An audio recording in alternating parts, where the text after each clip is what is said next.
नमस्कार मित्रों, कैसे हैं आप लोग। My self advocate Manibhushan Kumar. आज हम डिस्कस करेंगे भारतीय न्याय संहिता के बारे में। BNS भारतीय न्याय संहिता। सरकार ने अंग्रेज़ों का जो काला कानून था उसको उठा करके फेंक दिया है और उसके जगह पर यानी कि इंडियन पिनल कोड के जगह पर क्या आया है, भारतीय न्याय संहिता आया है। अब 1 जुलाई 2024 के बाद हम लोग जो है वो इंडियन पिनल कोड से गाइड नहीं होंगे। ना हम लोग को CRPC पढ़ना पड़ेगा, ना एविडेंस एक्ट पढ़ना पड़ेगा, वो सब खत्म हो गया। अब भारतीय न्याय संहिता चलेगा इंडियन पिनल कोड की जगह पर। बहुत सारे सेक्शन इसमें चेंज किए गए हैं।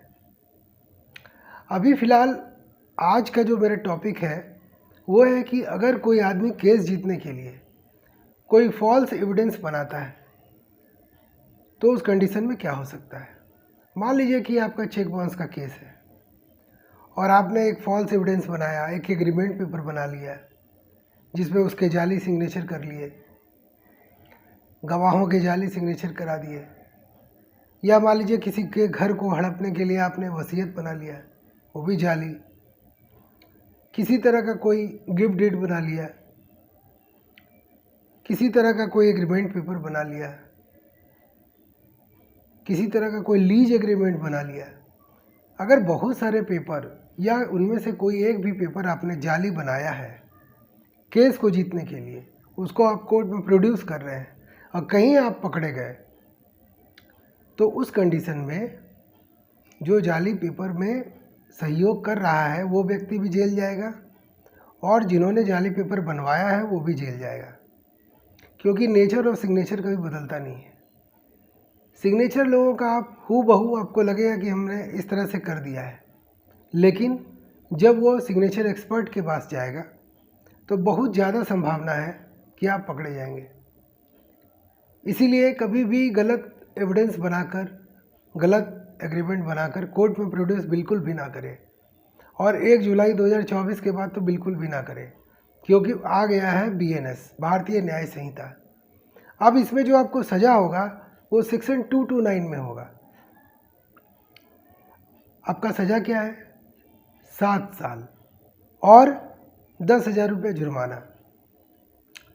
अब जुडिशल प्रोसीडिंग के दौरान अगर आप मान लीजिए कि ये सबूत पेश नहीं करते हैं, पुलिस इन्वेस्टिगेशन में ये सबूत अगर देते हैं, तो उसमें आपको 3 साल तक की सज़ा हो सकती है और आपको जुर्माना 5,000 रुपया हो सकता है।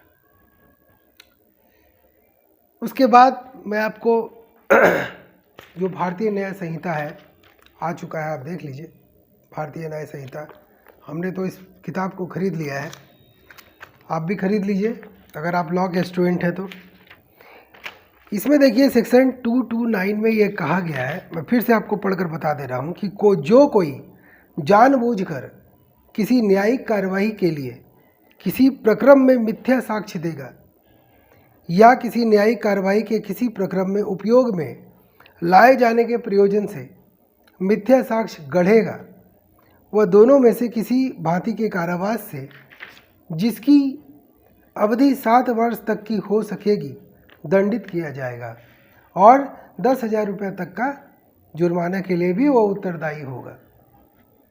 इंग्लिश में अगर मैं आपको पढ़कर सुनाऊँ तो आप पढ़ सकते हैं, Whoever intentionally give false evidence in any stage of judicial proceeding or fabricates false evidence for the purpose of being used in any stage of judicial proceeding shall be punished with imprisonment of either description for a term which may extend to 7 years and shall also be liable to fine which may extend to 10,000 rupees।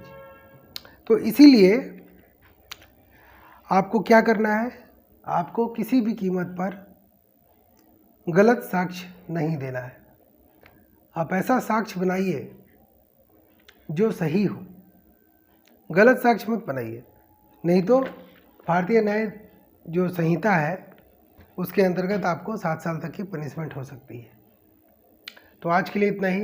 अगर आपको मेरा channel अच्छा लग रहा है please इसे subscribe करें, लोगों के साथ शेयर करें ताकि लोग अवेयर हो सकें, और जो नया नया एक्ट आया है उसका वीडियो मैं आपको अपलोड करके देता रहूँगा। Thank you. जय हिंद, जय भारत।